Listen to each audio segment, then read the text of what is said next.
بحرية البرندة بحرية البحرية. ازيكم عاملين ايه؟ يا رب دايما تبقوا بخير، وحشتوني جدا. النهارده هطلع اتكلم معاكم على اغنيه محمد حماقي وشيرين الجديده، اغنيه بحريه. فيديو منتظر اللي كنا بقالنا كتير مستنيينه. قبل ما ندخل في الحلقه ولسه بتشوفني جديد، لايك لو الفيديو عجبك، وشير في كل مكان لكل اصحابك، لايك وشير وسبسكرايب في كل حته. يلا بينا.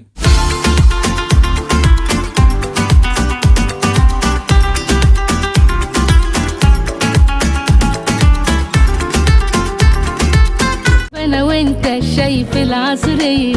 اغنيه محمد حماقي الجديده وشيرين من البوم سمعوني لمحمد حماقي. الاغنيه التانية بعد قالوا عني ايه اللي نزلت اول تراك من الالبوم. توزيع قوي عجبني جدا، الالحان كانت كويسه قوي برضو من عزيز الشافعي. انا شايف ان كان في شغل عالي جدا في التوزيع، مناسب جدا لموضوع الاغنيه واللي الاغنيه طلعت عليه. اللحن كان موفق جدا من عزيز الشافعي، لو ركزتوا في الالحان وفي التوزيع فعلا الاغنيه فارقه جدا جدا، وهي تقريبا اللي علت الاغنيه بعد صوت حماقي وشيرين.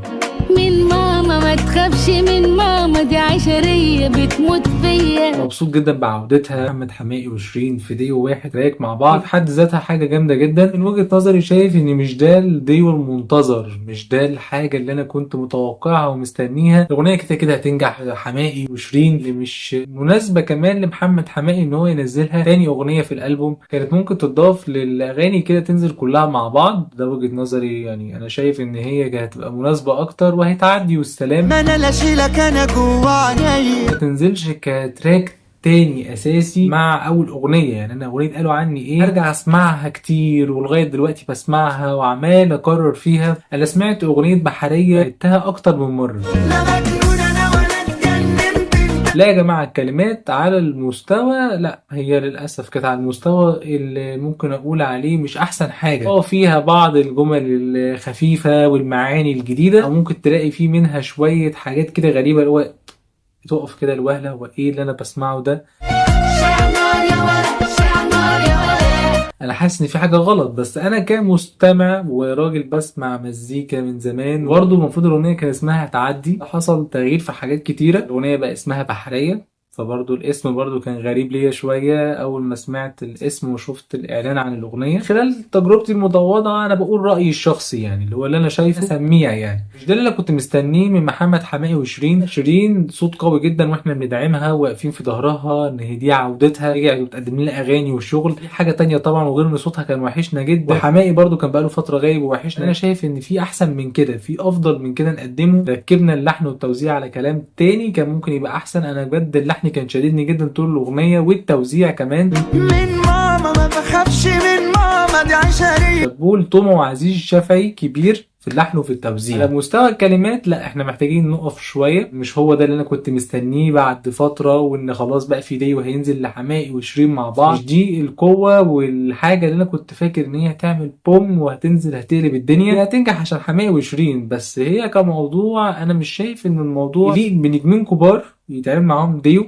ممكن تتغنى اغنيه لوحدها مثلا، ما تعملش كديو. على فكره عزيز الشافعي يا جماعه مرعب، يعني عامل اغاني ناجحه جدا، خليك فولاذ لتامر حسني، وعامل اخر حاجه تباعا لشيرين، وعامل شغل على فكره مرعب مع ناس كتيره وفنانين كتير. اغنيه لذيذه وخفيفه، يعني هي تتسمع وكل حاجه، بس مش هي دي القوه اللي انا كنت متوقعها. في احسن من كده. شيرين انا بحب صوتها، وبحب ان هي عندها الدلع كده، وعندها كده كاريزما في الغنى، وتغني بدلع كده في الاغنيه. انا مش بقول كده يا جماعه والله، ولا ليا مصلحه مع حد، ولا ليا مصلحة مع عزيز ولا مع عمرو مصطفى زي ما الناس فاكرة، عشان عمرو مصطفى عامل اول اغنية فهنا بقى ايه نطلع نبوظ الشغل بتاع عزيز الشافعي. لا، انا بقول رأيي الشخصي كواحد مستمع. لا، في احسن من كده، في شغل اقوى من كده. على فكرة عزيز الشافعي كاتب وملحن حاجات عبقرية. انا مش هقول لكم طبعا عن اغاني وعن شغله مع مطربين كتير، هو راجل رايق اساسا، انا بحب شغله. احنا عايزين نعمل شغل اقوى من كده. انا منتظر اغاني حماقي، الالبوم كله هينزل ان شاء الله بشكل كامل. يعني كانت اغنيه ودي كانت دي المفروض كانت الثانيه، خيبت توقعاتي شويه. شايف ان لا،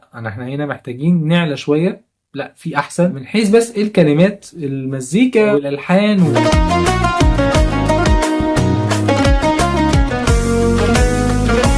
وصوتهم مع بعض تركيبتهم كانت حلوه قوي على فكره، وكنتش متوقع ان تركيبتهم تبقى جامده بالشكل ده سوا. تشتغل في الافراح وفي المناسبات، تشتغل على فكره في كل اللي انا بقول لكم عليه ده الفتره اللي جايه، وهتطلع ترند وهتعمل شغل زي ما قلت لكم عشان حماقي وشيرين مش اكتر. لكن الموضوع بتاع الاغنيه نفسه انا كواحد مستمع لا انا ممكن ما ارجعش اسمعها تاني بالعادي، يعني اغنيه خفيفه لذيذه. وانتوا حتى هتكرروا التعاون ده مره تانية زي ما احمد سعد وروبي مثلا عملوا، قرروا تعاون ليهم المره التانية، عملوا اغنيتين مع بعض. بقى التعاون اللي جاي اقوى من كده، وبجد انا مستني بقيت اغاني حماقي. ولو شيرين برضه هتنزل اغاني زي ما هي كل اسبوع بتنزل اغنيه، مستني الشغل بتاعها برضه عايز اسمعه، وبحبهم جدا الاثنين. انا بحب حماقي جدا وشيرين من زمان انتوا عارفين كده، فانا مستني على كده ان انا عارف ان في اغاني جامده جدا هتنزل وفي مزيكا مختلفه وفي شغل. يعني اول اغنيه قالوا عني ايه، انا شفت فعلا انبهار في شغل فعلا كان في الاغنيه ومتعوب عليه بجد، روقان في الاغنيه دي يا جماعه تحفه. قولوا رايكم في الكومنتات، عرفوني يا جماعه، قولوا لي لو انتوا حد فيكم عاجبه الاغنيه يقول لي، ولو مش عاجباه برضه قولوا رايكم في الكومنتات تحت ويعرفني الاغنيه كانت عاجباه وكانتش قد كده. احنا بنحترم راي بعض وبنتكلم بشكل محترم، محدش بقى يطلع يقول كلام ملهوش داعي. احنا بنطلع بندردش مع بعض وكل واحد فينا بيقول رايه كمستمع،